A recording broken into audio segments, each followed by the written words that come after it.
So just before we started doing this little thing here, my IKEA paper thing fell down on me, which is okay because as opposed to my wonderful painting I had before behind me that was glass, this can fall on me all at once. It won't hurt me. I'm still like nursing the bruise from that. But welcome, Mike, number one. Number two, welcome. I'm very happy that you're able to join on Monday, Thursday. So, in the Catholic Church that you were raised in, was there any significance to Monday, Thursday, whatever? And trust me, I know where I'm going with this. What was Monday, Thursday for you guys?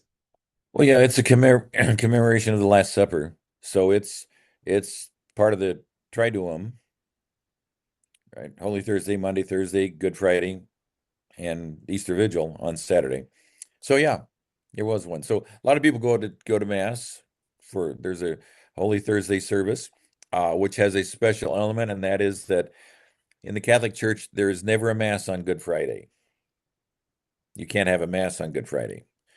You can Really? have a service, and you can have a Good Friday service, which I will actually be doing one because as a lay person, and we're short priests here, I am going to Ryan to St. Patrick, which is part of our parish cluster.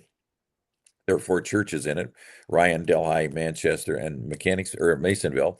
Uh, I'll be going to Ryan to do that, and it's the reading of the Passion, veneration of the cross, and a communion service. You can have a communion service. You cannot have a mass on Good Friday, which is the whole Sunday liturgy. That's the mass. So on Thursday you would have the Thursday service, which concludes with stripping the altar, so that everything is taken off the altar at the end of the service on Thursday. And on Friday, there's nothing on the altar. The tabernacle where the Blessed Sacrament is kept, it's been moved out of there. That's left open. The altar is bare, no candles. Might be a drape, a cloth on the altar, but that's it.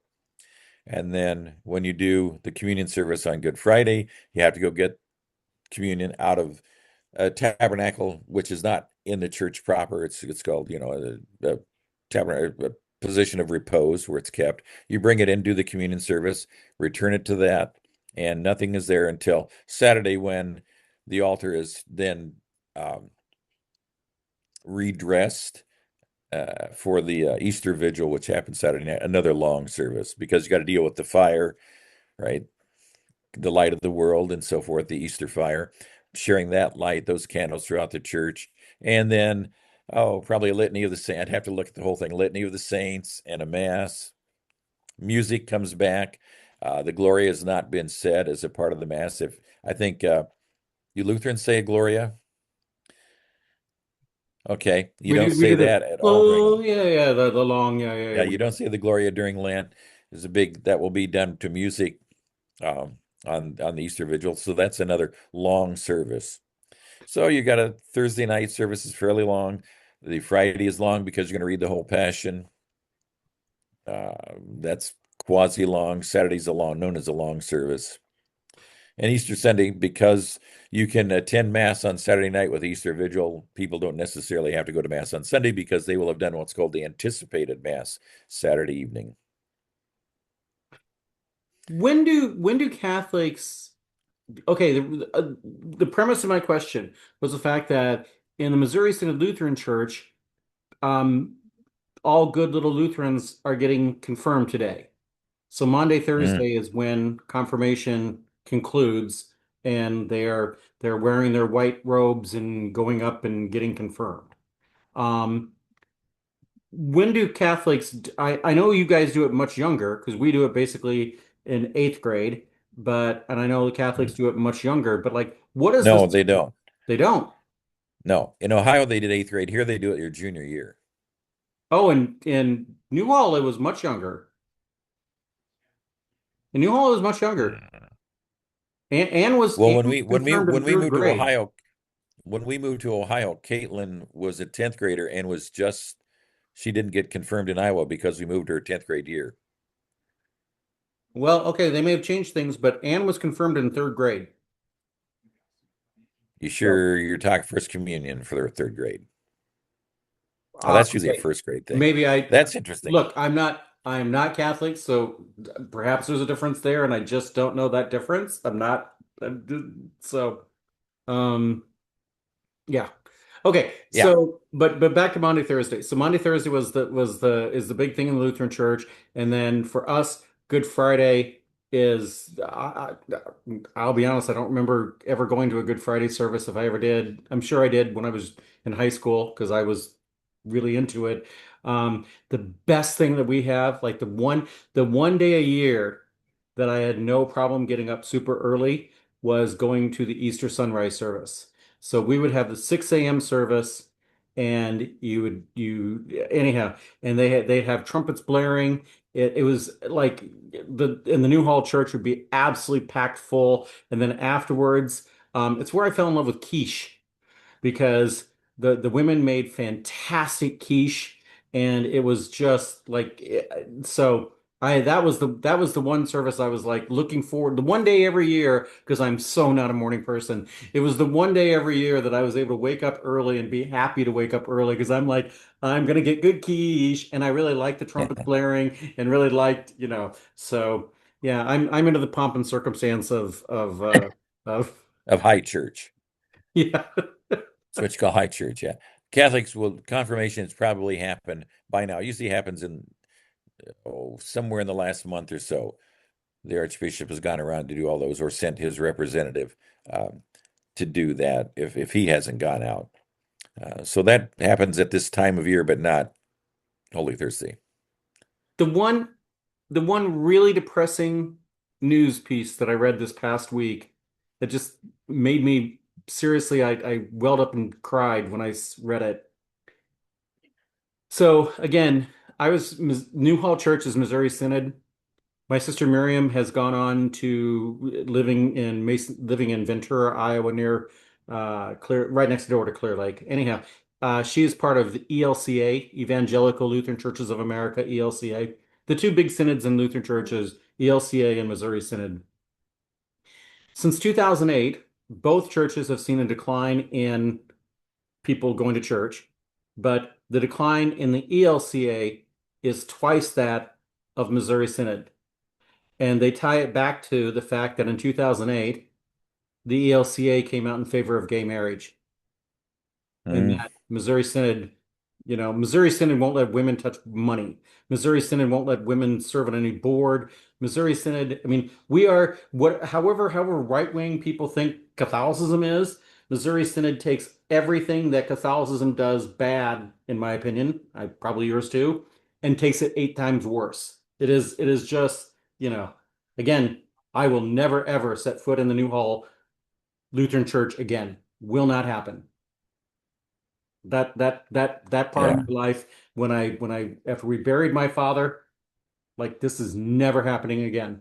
I am not walking in here, you know. I have no experience really, other than an understanding that Missouri Synod is very conservative. The I ELCA was much less conservative, and you've kind of verified that it is, yeah, much I'm liberal sorry. by comparison. I the whole point of this is to interview you, but I have to get one thing of hypocrisy out. I just got to do this. So, uh, my one of my besties from Co and Benton community is a guy by the name of Travis Krug, and when Travis got married, I was his best man.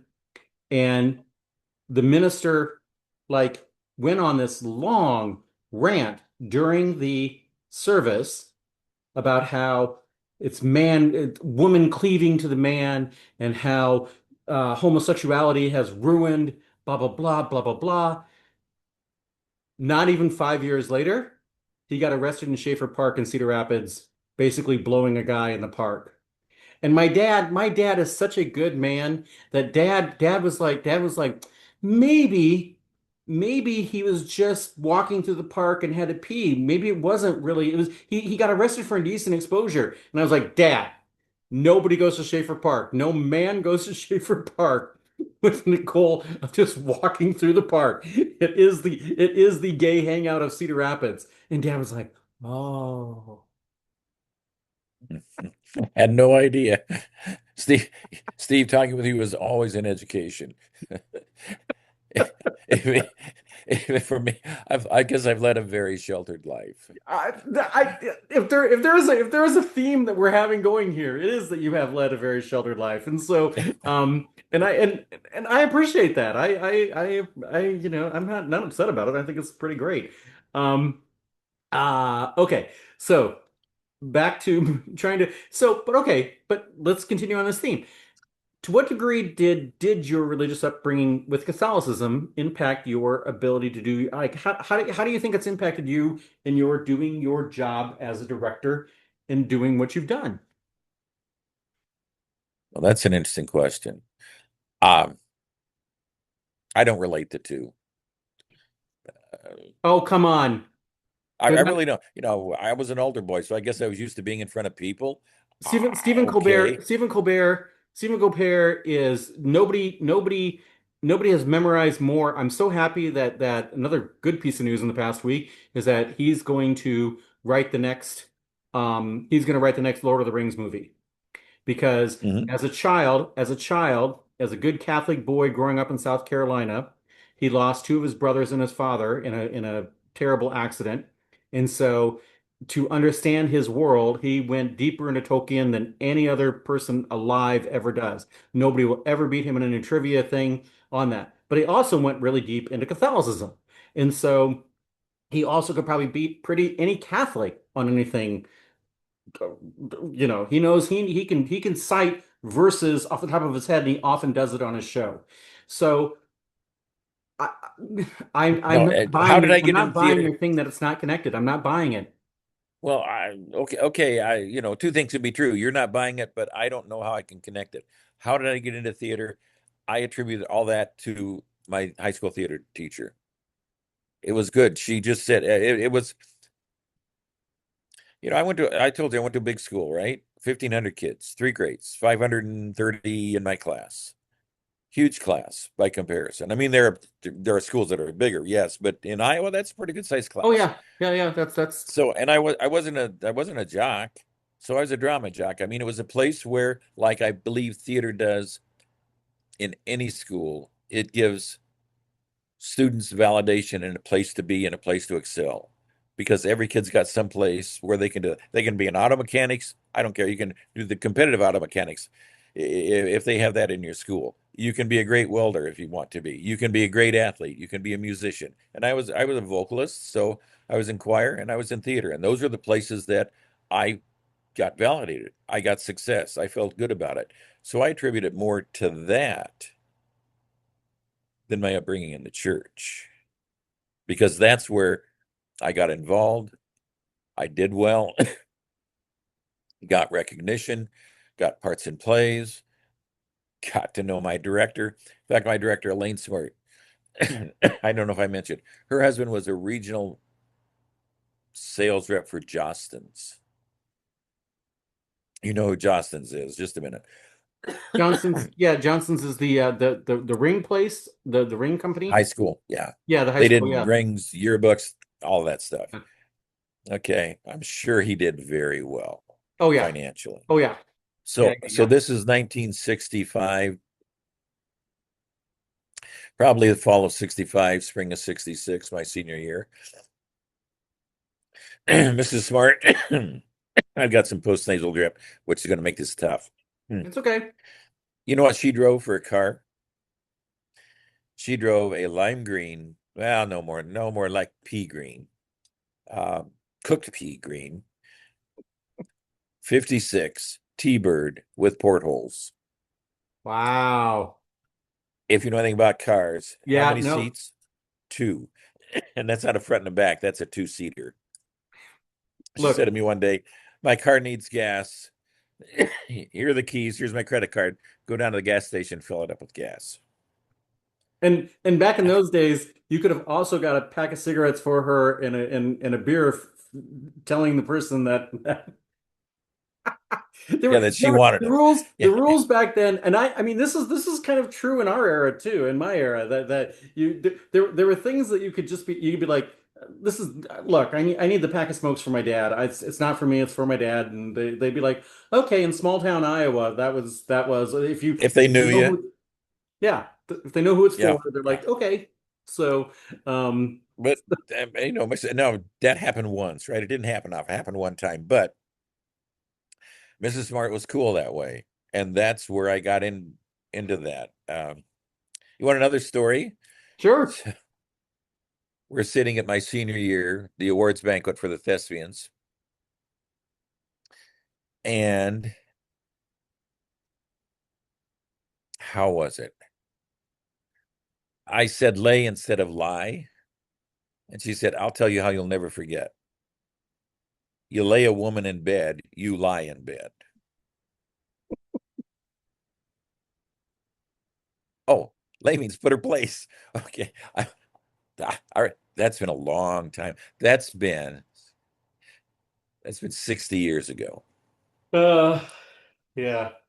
And it was that. So if you'll never use it wrong if you think of this, that's how you can do it. Because you'll lay a woman in bed, but you lie in bed. I must said I'm going to go lay down. No, that's wrong. As we've previously discussed on this in our chats, is the fact that Mike is pedantic, and so this- Now that's a rather pedantic thing to say.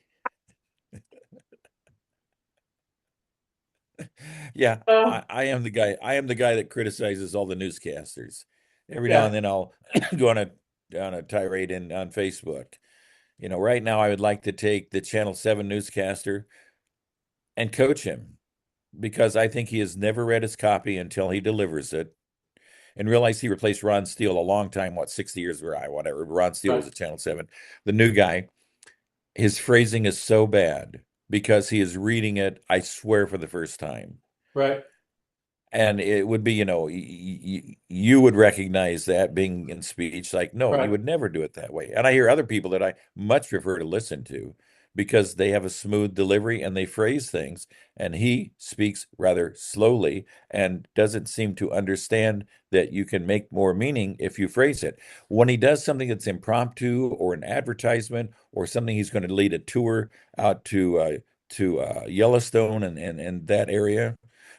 Oh, he's a smooth talker. But when he does the news, it's jerky or whatever. And I think that's unfortunate. Yeah, And another yeah. thing I've noticed while I'm on my TV tirade is that Channel 2 no longer has a 10 o'clock news anchor. It's just recorded story, a tone, a recorded story, a Oh, tone, a recorded story, and well, they I don't mean, have an anchor. but Channel 2 is owned by Sinclair, and they've just cut everything absolutely to the bone. I mean, I'm be shocked if there's any news coming out of Channel 2 anytime soon. And like I expect that. Well, you know who I blame for that. Yes, blame Trump. Yes, yes. Well, no, I Yeah. mean, really, legitimately, you can on this because this is it's the Brendan Carr of the FCC. What he is allowing to go through right now, these mergers that whatever truly goes against the law, and so they have to get a special waiver from the FCC, which Brendan Carr is going to give without a question. So, you know, uh, It amazes me while we're on this subject that Channel 2, Sinclair Broadcasting Network, is the CBS, which carries Stephen Colbert. But we understand that that's going to be ending in May anyway. yeah. But that, Well, and Colbert is but surprisingly, and that's loving it, also Brendan not Carr. unsurprisingly, merciless right now because what difference does it make? What are they going to do? Fire me? But this is also Brendan Carr. This is also the FCC guy because he Yeah. allowed he totally was excited last week at CPAC, the Conservative Political Action Committee conference. He was totally excited to stand up in front of them and say, "I got rid of Stephen Colbert. You won't see Chuck Todd. I got rid of John Dickerson. I got and so I helped the Ellisons buy CBS, and now they got Time Warner, so they're gonna do what Barry Weiss is doing to CBS. It's going to be coming to CNN next year, and there's nothing they can do about that. Rah, rah, rah. Look at our power. My name is Brendan Carr, and he got a standing ovation for that. And so Yeah. we're Well, dealing. This is the argument I was having with somebody earlier tonight, because a friend earlier tonight was like, why do Democrats have this thing about why do they have to keep asking about the 2020 election when they're talking to judges? And I'm like, because it's relevant. Yeah, but if they just talked about other things, wouldn't that be better? No, these people are morally bankrupt. And so when you're dealing with people who are Not the morally bankrupt, Democrats. I no, just the want to clarify Democrats are your dealing, answer. the Republicans are morally bankrupt. And so we cannot, at this point, fighting on a fair field, pretending like they're George W. Bush or even pretending like they're even remotely like Mitt Romney. That ship has sailed. This is not the same Republican Party. They are absolutely morally bankrupt. And so they have to be dealt with as somebody who you know is morally bankrupt. Period. Well, So. it's interesting they're blaming the Democrats for talking about the 2020 election because we know who brings it up all the time. Yeah, yeah, yeah. Well, but Ryan was giving me that talking point back, and I'm like, screw you. Seriously. Because he's like, well, isn't it a problem when we keep bringing up things that are so ancient history? 2020 is not ancient history. It's not. You know, should I feel guilt because I'm white and black people were treated horribly? Not really, because my family came after the Civil War. We were not even in the country before that, but and my family was on the more progressive side of things, so I don't really feel any guilt towards black people, but I'm willing to entertain whatever it is that can make things better, to have better racial tension, less racial tension. But going back to something that happened 6 years ago, yeah, it's pretty fucking relevant. So Yes. Yeah. Well, just to put a button on it, I think we are living under a fascist regime. I do too. Yet And when again, you we see agree. what they're doing, it has all the marks, and including, destroying trust, uh, attacking liberals, attacking the intelligentsia, attacking the press, making people hate that, making people distrust that. We see it all the time. Pisses me off. Yeah. Um. But anyway, let's move Yeah. on. Yeah. Yeah. Yeah. Because the Serenity Prayer. Yeah, I need to know the things I can have some impact on, and so you know, uh, the things that I can't, and the wisdom, the the serenity knowledge, to know know the the difference. Yeah, difference. yeah. Yeah. Yeah. Yeah. Okay, but I am not getting off the religion topic because another thing that we discussed that we didn't finish up on, where you were right and I was wrong, and I hope it was just because I was had brain fog or whatever. We do another difference between our two religions is the fact that we Lutherans believe in the parking lot theory. And I'm just going to turn it over to you to explain it because I think this is relevant to a lot of different things about how you view the world. Oh, well, you made the comment that heaven had so many parking spaces and, no extras. And there are other people that believe that you have an unlimited number of parking spaces. So anybody can get in and find a place to park. And you said Catholics believed in the limited number of parking spaces and Lutherans didn't. And I said, no, Catholics believe in free will and I got not it completely predetermination. reversed. I got it completely Uh, reversed. Yeah. so I did We, a quick little research. You got to appreciate Google. And, that's no, Catholics believe in faith and good works to be saved, yeah. not faith alone. But okay, but And that, but this is actually where I wanted to go with this because if you believe in predestination, if you believe things, if you um then your need to do good work impacts what you do in life. Whereas if you believe that it's God is all knowing and all powerful on this, that the number of he knows whether you're going to heaven or hell before you're even born, period, then it changes the way you deal with life, right? well, that's that view. And I'm trying to think how our Joe Fox, Dr. Fox, my humanities professor addressed that. And, why do you live good? Because I guess why do you believe in God? And I guess he said one argument is if you don't believe in God and there is no God, it makes no difference. If you do believe in God and there is no God, it doesn't make a whole lot of difference. If you do believe in God and there is a God, it's good. And if you don't believe in God and there is a God, you lose. So, by believing in God and behaving that way, you have nothing to lose. Not believing, you can have everything to lose, Yeah, if that makes sense to it you. totally does. Totally does. And that's that. And so, and I guess what does religion do? When you look at the world situation today, it gives you a sense of what do we do? What basic values, whatsoever you do to the least of my brethren and sisters, yeah, it does make a difference. What are we seeing happening in the world is that we're once again making scapegoats. Who are we going to look down on? Who do we have to treat badly? What happened to accepting, the foreigner into your home and taking care of them? You see that I'm sure in the Muslim world too, that those Yeah. who really who are not radicalized and live on hate that Islam means peace. Well, so the comment I made to Ryan actually, because Ryan was making some comment about how Muslims are so anti-gay, and I'm like, actually, Muslims are way less anti-gay than the Missouri Synod Lutheran Church by 1,000 times. The Missouri Synod Lutheran Church is more anti-gay because Muslims really believe that Allah judges you at the end.